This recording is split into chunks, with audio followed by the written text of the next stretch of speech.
welcome to another review here on my channel. We're going to look at Gears of War 4. Yes indeed. And it is on PC if you wonder why I'm taking Gears of War 4. Because I don't really play on Xbox One. Right. Gears of War 4 were made by a somewhat newly found studio by the name of the Coalition. Originally it was called Black Tusk Studios, and we're making a new IP. Then when Microsoft bought the Gears of War IP, they decided to make Gears of War 4 instead. And it were very well received by critics and some fans, but yeah, for me it was a little bit of a disappointment. Let's jump right into it to see why. Gears of War 4 are set 25 years after Gears of War 3, and you essentially see a world where humans essentially lives outside of the locus, or what they call, without them, and they are essentially free from those alien idiots. We follow the character of ED. I think it's called, I think his name is James or something like that. I can't remember, but I just looked it up really fast and they said JD, so I go by JD. And his friends, another guy, I can't remember his name, another girl, I can't remember her name, but yeah. And the girl's uncle, essentially. They're going to a cog city, or what I think it's called, or outpost in order to steal a fabricator, it's called.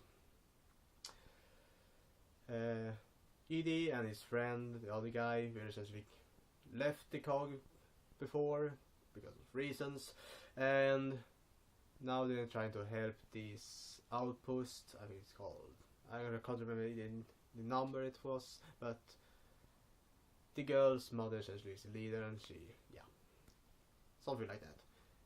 They meet up with the cog leader, it turns bad, and essentially they steal the fabricator and goes to the outpost.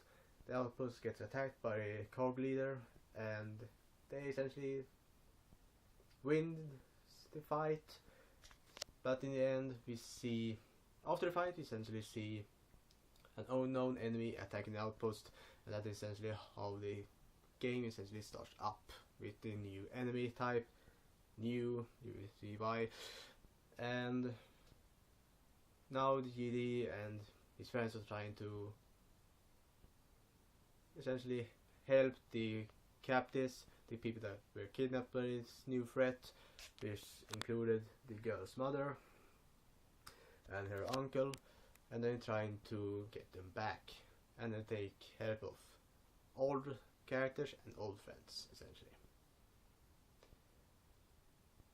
The Gears of War 4's story essentially are interesting at the beginning, but at the same time, when the more you go into it, it is really simple and not that interesting. The more you follow the storyline, essentially, which is the main focus for me, which is because of me being a single player guy, essentially. I didn't like the storyline that much. It was a little bit boring here and there. The bits that I really liked were essentially the beginning, some parts in the middle, and that is it, essentially. I did not like majority of the storyline, mainly because of how much of a joke everything seems to be for these characters, even though it is supposed to be serious at some times, and because of it being more of a rescue mission, essentially, for the entire game, and I don't really like that. You need to give me something more than just a rescue mission for an entire game, for a storyline, essentially. And that is really my feelings about the storyline, essentially. The gameplay are essentially the same from the previous games. It is a cover shooter which are excellent excellently done, but at the same time a little bit boring because that is 90% of what you're going to do in this game. It isn't that much differentiation in the gameplay, in my opinion. And the small part that is different is essentially a tower defense game mode essentially in the campaign, and we also have the smaller part of this more skipped but are more interesting to see, which is some bike scene and essentially you can call it a lift scene. Those are more interesting to follow, but at the same time they are too few and too far between in order for me to be interested in the gameplay. Of course, we have multiplayer as well. This is essentially more action filled. I like that part, but when it comes to this main single player part campaign, it isn't that interesting and was a little bit boring in my opinion. The characters are okay in my opinion. The best character in my opinion are the girl essentially, because she has the most motive to be there and has the most emotions she actually essentially gives you in this main game. The other characters are okay, as I said. They don't really give you that much emotion and you don't really care that much about them. Of course, some parts you can see they give the emotion that you really want to see, but for the most part they are just blank sheets and you don't really get that much from them. And because of that, I'm not really interested in many of the characters. They're just okay in my opinion, but for the most part I don't really understand why they needed to introduce new characters when they actually have also old characters that are introduced into the storyline. Such as the original main character, I think is Phoenix something, I can't remember his name. Marcus or something. I'm sorry I don't remember his name, but because I only played 2 games. The number 2 because I had an Xbox 360 and the 4th one because I like the second game. And why introduce new characters that are so not uninteresting when you have interesting characters from the previous games? I don't know why. The enemies in this game are essentially 2 types. You have the new cogs, which essentially are machines or cyborgs, not cyborgs, robots or mechanical things. And you also have the swarm, which essentially are an updated Lucas or whatever the old enemies were called. They're essentially the same bad characters from the previous games, just with crystals all over their bodies and such. You have some new enemies types, but for most part it's just, I don't know why. The robots are boring because for the first part of the game you just fight the robots, and you get bored for the most part kinda quickly. I think it was the 2 first chapters you played just against the robots without any differentiations. And they are essentially the same type. Some are just a little bit harder to kill. The swarm are a little bit more interesting because they have more different types, which makes it more interesting to essentially fight them.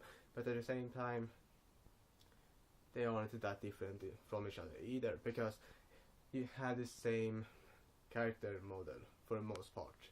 It's just a little bit beefier sometimes, and sometimes a little bit more weapons on it, and that is a little bit disappointing in my opinion for the most part, because Gears of War had really great enemies before.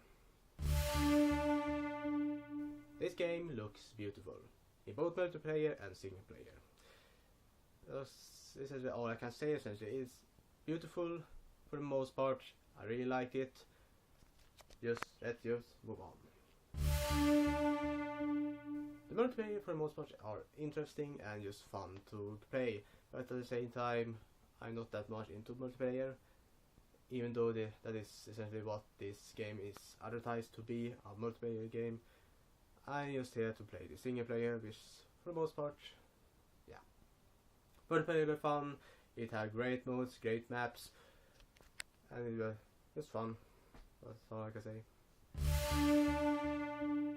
This is spoiler heavy, so if you don't want to see it, jump forward. The ending is lackluster and just cuts suddenly, and it's also a cliffhanger for the most part. And I don't understand the majority of it. I say that because you essentially comes to the hive of this new swarm, and you go in there thinking this is going to be an epic fight. You fight the boss, and that's it. Just one big enemy, and that's it. It's one of the biggest swarms and biggest things you see in the game, and it's just one boss, that's it. Then you go to the ending, and it's abrupt cut, and they show you an emblem that I don't understand anything about, because you need to have played the previous games or something like that, or have read some source material in order to understand why this symbol is important. And I don't understand why this symbol is important. I don't understand why they essentially feel the need to do this. And it's essentially a cliffhanger because now they need to essentially kill the swarm again. It's just a lackluster ending in my opinion. It was abrupt, it wasn't interesting at all, yeah. Gears of War 4, in my opinion, are a disappointing game.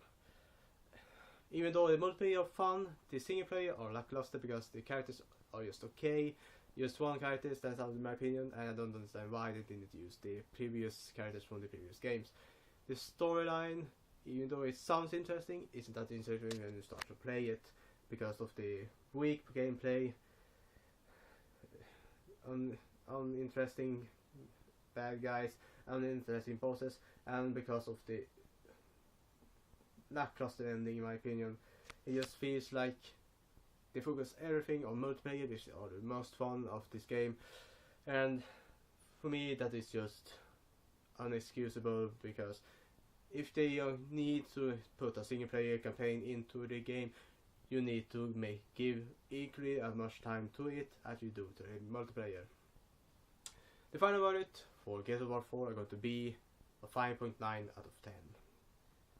Previously I was thinking about giving it a higher score, but it is a little bit above mediocre in my opinion because of the multiplayer. I don't know why I'm just talking more about it. That was all for today folks, it was a nice time.